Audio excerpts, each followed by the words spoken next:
내란 관련 특별재판소 설치 필요성 심층 분석, 배경 및 현재 논의 상황, 더불어민주당을 중심으로 12.3 비상계엄 사태와 관련한 내란 재판을 전담할 특별재판소 설치 필요성이 지속적으로 제기되고 있다. 2025년 8월 현재까지도 한덕수 전 국무총리의 구속영장, 기각 등을 계기로 특별재판부 설치 요구가 재차 강조되고 있는 상황이다. 특별재판소 설치 필요성 논거, 신뢰성 확보 측면, 현재 내란 관련 재판에 대한 국민적 불신이 높다는 점이 가장 핵심적인 설치 근거로 제시되고 있다. 지기현 서울중앙지법 부장판사가 담당하는 내란 재판부에 대해 법기술로 내란 수계를 풀어주고 비공개 재판을 하는 등 특혜를 준다는 비판이 제기되면서 기존 재판부로는 공정한 재판이 어렵다는 인식이 확산되고 있다. 법률가 출신 의원들은 내란 담당 재판부에 대한 국민 불신이 큰데 대법원은 사법 독립을 이유로 아무 조치도 안 하고 있다며 재판부를 공정하게 구성할 수 있는 방법을 제시할 필요가 있다고 주장하고 있다. 전문성 및 효율성 제고, 내란이라는 중대한 국가적 범죄의 특수성을 고려할 때 일반 재판부보다는 해당 분야에 특화된 전문 재판부가 더욱 적절하다는 논리가 제시된다. 특히 내란 특검법에 따라 재판기간을 각 신급별로 3개월 이내로 제한하는 633 원칙이 적용되는 상황에서 신속하고 전문적인 심리를 위해서는 전담 재판부가 필요하다는 주장이다. 국제적 선례의 존재, 특별재판소 설치 논의에서 자주 언급되는 것은 국제적 선례의 존재이다. 시에라리온 특별재판소, 캄보디아 특별재판부, 레바논 특별재판소 등 혼합재판소 형태의 국제 사례들이 존재한다. 특히 시에라리온 특별재판소의 경우 2002년부터 2013년까지 운영되어 내전 관련 전범을 성공적으로 처벌한 사례로 평가받고 있다. 최근에는 EU가 러시아의 우크라이나 침공 관련 전쟁 범죄를 다루기 위해 국제침략범죄기소센터 ICPA 설립에 합의하는 등 특정 사안에 대한 특별재판기구 설치는 국제적으로도 활용되는 방식이다. 특별재판소 설치에 대한 반대 논리, 헌법적 근거 부족. 대법원은 2018년 사법농단 사건 당시 특별재판부 설치에 대해 명확한 반대 입장을 밝힌 바 있다. 주요 논거는 현행 헌법상 특별재판부 설치 근거가 없다는 점이다. 1. 230하국 헌법에서는 특별재판소 설치 근거가 있었지만 현행 헌법에는 그러한 근거가 없다는 것이다. 사법부 독립 침해 우려.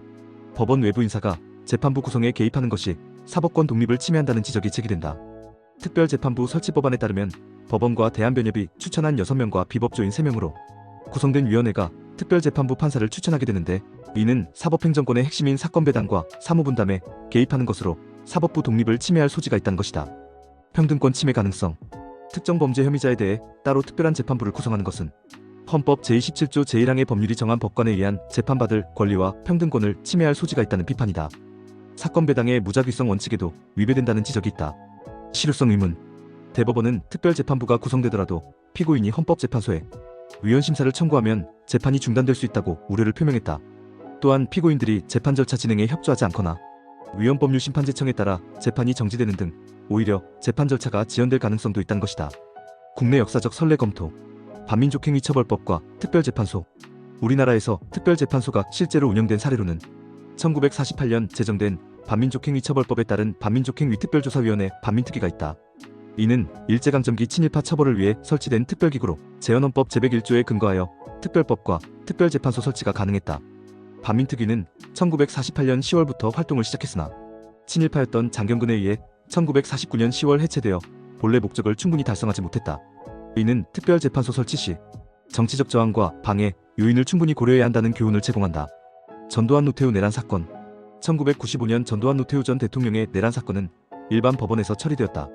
이 사건에서는 5.18 특별법이 제정되어 공소시효 정지 규정을 두었지만 별도의 특별재판부는 설치되지 않았다. 1심에서 전두환은 사형, 2심에서 무기징역, 최종적으로는 대법원에서 확정 판결을 받았다.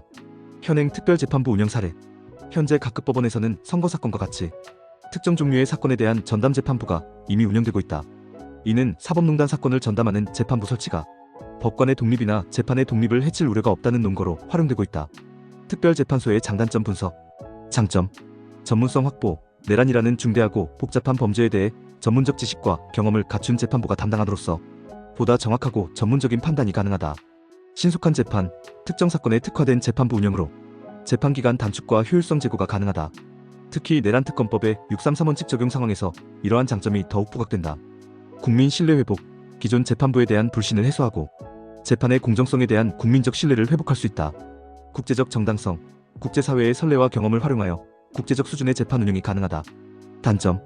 헌법적 근거 미약. 현행 헌법상 특별재판부 설치에 대한 명확한 근거가 부족하여 위헌 논란이 지속될 수 있다. 사법부 독립 위험.